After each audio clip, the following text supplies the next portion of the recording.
Sa IAC naman yan. Okay mga Korski, so welcome back to my page. So meron tayo dito ang customer from taga saan kayo sir? Agonay sir. Agona yan ah. Pwede kayo video? Laging high time. Ayan, si sir. From Agona, so nakita nila ako sa Facebook. Tama po Facebook ano? O ngayon, ang AirNet 13 tapos 14 ano?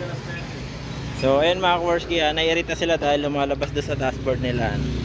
Kaya parang hagok. Okay. So para may idea po yung ibang mga may Aerox. So Aerox na naman ano. So ngayong araw lang din to, bali dalawa Aerox na nagpunta. So ayan. Search muna natin. Hop. On. Hop. On. Ayan. So sa diagnose tayo para makita natin yung history ng mga error.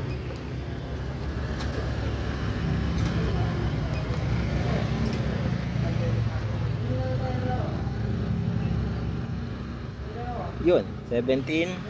Okay, so okay naman yan. So throttle position sensor. Ngayon, dahil hagok ang kanyang problema, check natin to. Kailangan magre-read na maganda yan, pataas.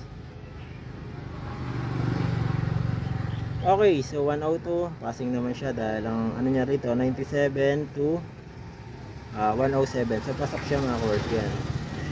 And then check natin yung iba. ISC niya, erasure 1 lang, okay lang po yan, no need erase, sabi dyan ano.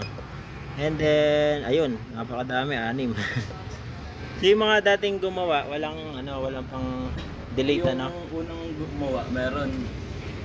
Tapos yung ibang umipo, wala. Okay, so ayan yung mga error niya, 37, error 12, 13, 14, 15. Okay, so isa-isahin natin 22. So yung 22 intake air temperature sensor ano. Ayan, sa lahat yan nasa throttle body yan. And then yung susunod 37. Ayan, tumaas yung kanyang minor 13. Okay, intake air ulit. So doon na naman sa may throttle body na naman ulit yan. Tapos 12, ano 12 niya? Okay, may problema CKP sensor na ere ano. So sabi niyo sir, nung nilinis nila yung magneto na wala. Yung stator ano. Pwede rin kasi mga Korski na marumi na yung kanyang CKP sensor, puno na ng buwa, alikabok. Pwede rin pong ganun. Okay, pero pag yan bumalik po ulit, ibig sabihin ang may issue na CKP sensor. Palitin ng pagkaganon. Noong nakaraan po, ganyan ang pinalitan ko eh. Okay, so back natin. 22. Ayan. Pala kanina. So ayun mga Korski, kung mapansin nyo, ang naiba lang dito ay yung kanyang error error 12 ano, CKP sensor. Pero halos lahat ng mga error dito nanggagaling siya sa may throttle body. Okay, so bali dalawa po kasi sensor na yan, yung TPS at saka yung ISC ano. So nakapapaloob po lahat doon yung ano, yung problema. Ayan. Ngayon, ang lilinisin lang natin yung kanyang throttle body. So i-erase natin 'yan. Sure ball ako na napakadumi na yan. Year na po ano, isang taon na, tama? Isang taon na ano. Sure ball yan, marami ang mga ka-works kaya ano.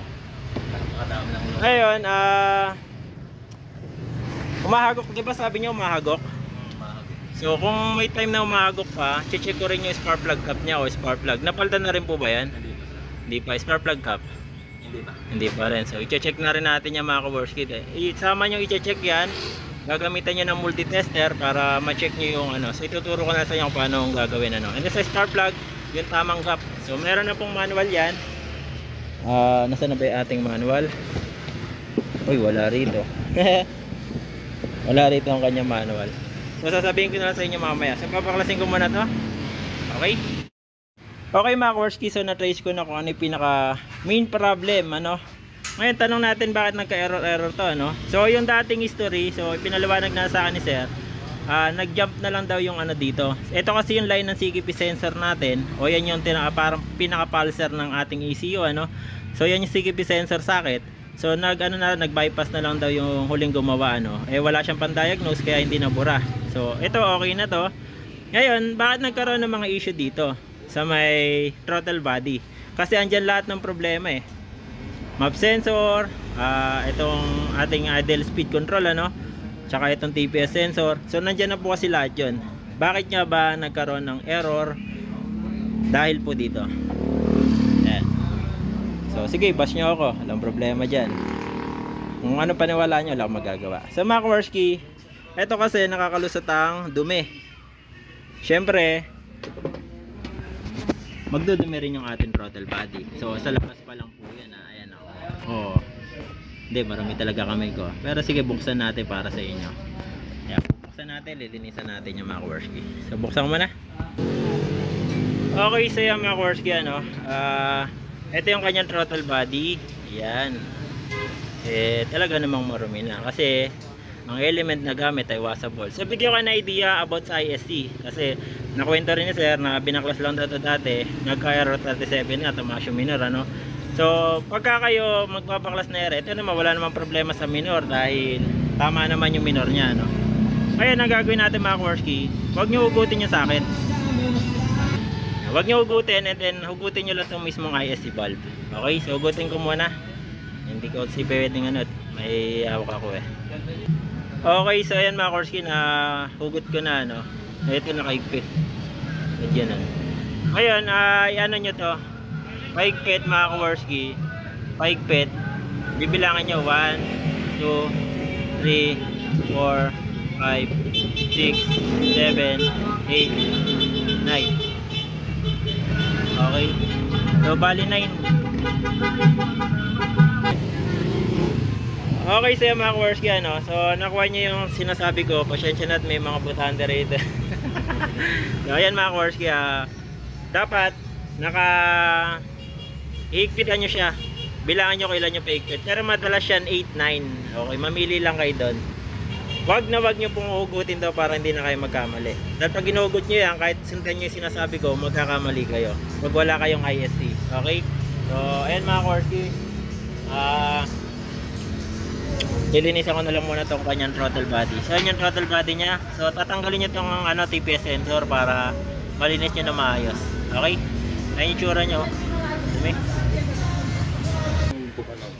Okay mga kaworski, so habang binababad ko muna yung kanyang throttle body, check ko muna yung kanyang spark plug kapano. At saka yung spark plug. So dito may nakita na kamali. Kasi sinabi niya, mahagok ano, idol. Sundan nyo po yung tamang ano, may manual to eh. Ang sukat kasi dito sa ano, sa box niya o yung binigay ng manual ng ating magigiting na engineer, ang sukat nito ay 8 hanggang 9 ano. Pag lumampas sa 9, ibig sabihin na yun, sablay na po yun. Dito naman mga kaworski, dapat ka magre-read. Okay. I-check natin kung magre-read.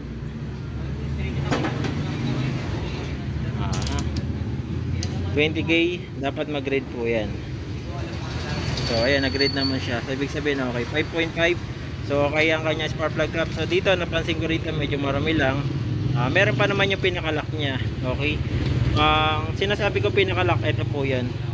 Pagka i-check nyo rin ang spark plug cap nyo, dapat po nakasabit yan. Hindi po siya malalaglag pag ginanta nyo. Okay, pag nalaglag po, palitan nyo na po yun. Dahil papalyan na po yung motor natin, lalo na kung FI. Lahat po ng motor kailangan po ay magpalit na po ng spark plug cap pagka po nalalaglag. Okay? So ayan, okay po ere. And then ang aayusin ko na lang dito ay itong gap. So ito, lilinisan lang natin ng W40 at saka ng Kobe. Pwede na po yun. And then dito mga kaworski, may panukat tayo. So ito yung panukat ko sa spark plug. Ayan. Ang sukat na to ay 8 ano. So ayan, ito siya. Ayan, yung 8 na yan. So dapat nandyan. So sinukat ko to, wala pa dito sa pinakamababa. So si Idol lang naman kasi ang nagsukat. So yun yung sukat niya, masyadong maliit ano. Okay, so yan mga kaworski ano, nakasukat na siya sa 8. Yan, sa 8 siya nakasukat mga kaworski ano. So ayan yung tamang sukat ng kanya spark plug. Hanggang 8.9 po yan. Pagka kasi yan, ganyan ang kalaki ang gap niya. Susukatin nyo po ng pillar gauge o ng mga ganitong panukat ano. Pillar gauge meron po yan mga kaworski. So ayan, matatama na natin dito, linis lang, and then yung throttle body lilinisan ko na lang din ulit siya. Okay, sa mga course ito na po yung ano natin, ano. Then tatanggalin nyo po itong DPS sensor para mas malinis nyo po na maigi, ano. And then sa ISC mga course hindi ko po tinanggal yung ISC, ano, ito. Nakasakit pa rin po yan. Sinakit pa rin natin siya para sigurado. Okay, so ngayon babalik na lang natin siya. Nalinis na natin lahat yan. Yung spring mga Kowarski, dapat to iro-roscas nyo dito, parang ganito. So ayan mga Kowarski, dapat di po nalalaglag yan, dahil pag nalaglag, supply po yun, sasablay po ang minor ninyo. Okay, dapat iro-roscas nyo to, paikpit, pababa. Ayan, okay na. And then ipapasok na lang natin.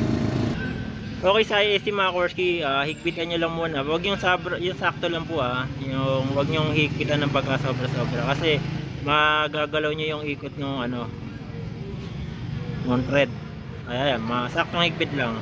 And then paluwag, 8, 1, 2, 3, 4, 5, 6, 7, 8, 9. Ayan. And then selpak na natin. Okay, so ayan. So ako na, wait lang muna at walang tiga ako ng camera eh. Okay, so try natin. So ayan, walang taya hindi ko pa po dinadiagnose yan. Tingnan natin kung magmi-minor na maganda, ano. Okay, start. Ayaw mandar. Ayan, nag-minor naman. Galing kayo sa linis mga Kowarski. Ayan, nag-minor naman siya, 1.5. So hindi naman tumaas yung idle nya.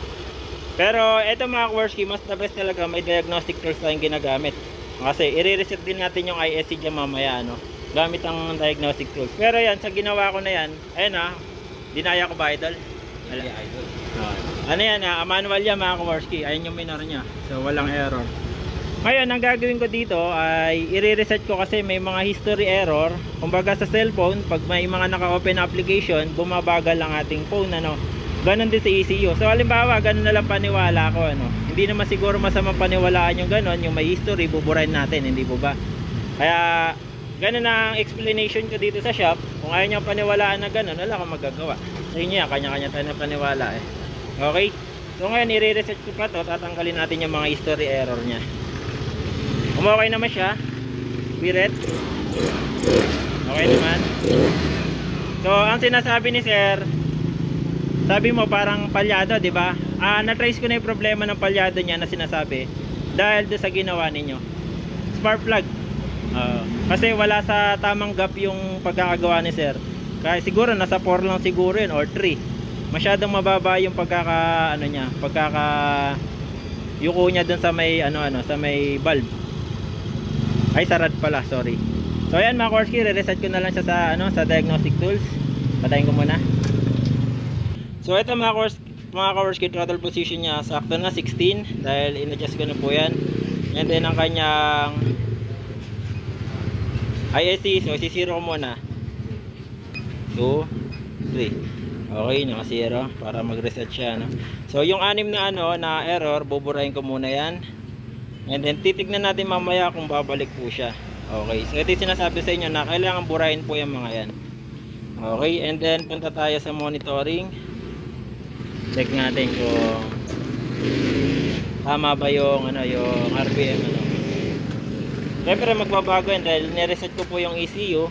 Magbabago po yan, pero babalik din po yan. I-on nyo lang po ng 3 beses in case na hindi bumalik. So ayan, check natin, tingnan natin kung andar. Ayan. So, dapat mag 1.6 yan, 1.7. Ayan, okay. Ayos, 1.6, 1.7. Ibig sabihin goods. Nireset ko kasi yung IC mga Kowarski. Yung kanyang TPS voltage dapat nasa 64. Yan. Yan kasi mga importante mga Kowarski, na ita-timing ninyo. So sa kanyang MS medyo okay pa naman, nagto 2.5 pa naman siya. So kanyang ISC dapat 30% pababa. So pasok tayo, nasa 24. Okay na po yan. ngayon, ikakabit ko na po siya and then ipapa-test drive ko sa may-ari. Ikutin mo yung buong Bulacan, idol. Tingnan natin kung lalabas. Okay, so ngayon, sa element, wag na wag po kayo maglalagay ng washable. Mas the best, maglagay po kayo ng yung ano lang, yung original. O yung replacement pwede na. Okay, so ito ikakabit natin. Standard lang. Kasi sa standard, wala pong putas yan kahit anong gawin natin. Ayan. So hindi papasok yung dumi, ano. Okay, so patay man natin. So ikakabit ko muna. So papatest drive na sa may-ari. Okay, so yung mga Korsky, na-test na ni sir. So wala ka naramdaman na agok kahit kapiraso? Wala. Kahit ano, wala. Tsaka dito pagka dati, kunyari naka-permis yung inuunti-unti ko. Nararamdaman mo yung palyado. Okay. So ngayon, wala nang palyado. So syempre wag tayo kampante, ano. Diagnose pa rin natin para sigurado. Tingnan natin kung may mag-history. Okay? Okay, so ito na mga Korsky. So check natin yung history. So yung eraser na yan, naka-0 pa rin. 1, ayan. Okay lang yan, no need erase. Okay, so wala. Wala, 0. Ayan pinagangkasan na nila. Una si sir, tapos pinagangkasan pa nila para sigurado bago kayo balik yung kaano. Ayan, so tapos dinanaran nila sa lubak. Wala silang nakitang problema, okay? Salamat sa Diyos kung ganun. Wala nang problema yung motor, ano? So ngayon, syempre kakabit ko na So mga Korsky, maitama lang natin lahat ng mga dapat nating maitama dyan. Talaga mape-perfect nyo po yan, okay? Pero kailangan talaga may maintenance. Kagaya ng ginagawa namin dito, yung full maintenance natin, ano.